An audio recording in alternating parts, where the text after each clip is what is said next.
One night, about 850 years ago, famous strategist and writer Qin Shi Ji wrote a heroic poem. When I am drunk, I look at my sword. In my dream, I blow a corner and camp. I don't like Qin Shi Ji, let him stay away from me. Due to the dispute between the state parties, he was neglected by the emperor. He lived with no official position and power in Xinzhou, now Shangrao, Jiangxi province.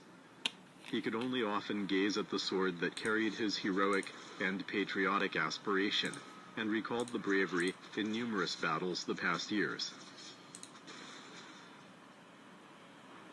Throughout history, Chinese sword culture emerged and gradually enriched with time. The sword is known as the ancestor of short weapons. Chinese swords took shape in the Shang dynasty. Until China's Spring and Autumn period, the sword remained the mainstream weapons on the battlefield. By the end of the Warring States period, the improvement of smelting technology and constant trial and error of the Cold Weapon War took place. From there, the sword with a broad killing range gradually replaced the position of the sword. The sword was a symbol of power and dignity, used by ancient kings and nobles. They often presented swords as a form of friendship. In the Spring and Autumn period, Ji Jia of State Shu sent an envoy to Lu via the state of Shu. The king of State Shu fell in love with Ji Jia's sword. However, it was hard to ask for it. Ji Jia decided to give the sword to him. But when he returned, the king of State Shu was dead.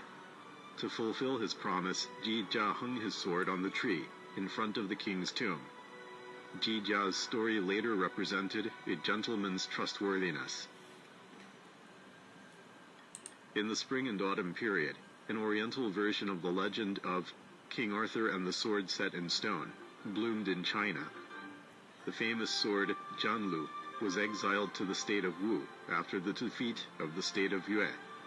But the tyranny of King Wu made the sword Jianlu fly to the great king of Chu.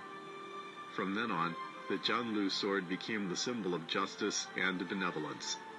It is the most mentioned and praised sword in all dynasties' poems and articles.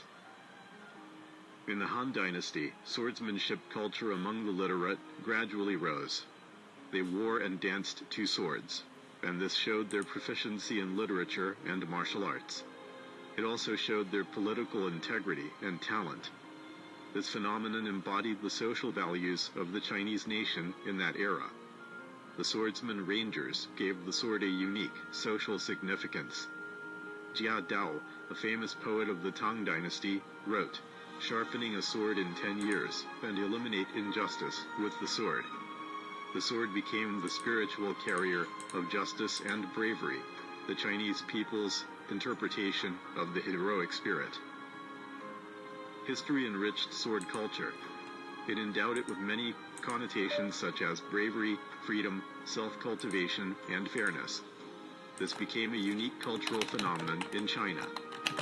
In modern times, sword culture, as a part of Chinese traditional martial arts, faces the challenge of weak inheritance. In recent years, the rise of Chinese traditional culture ushered the new dawn of sword culture. As one of the Chinese nation's traditional brands, sword culture plays a role in strengthening physical fitness and promoting virtue.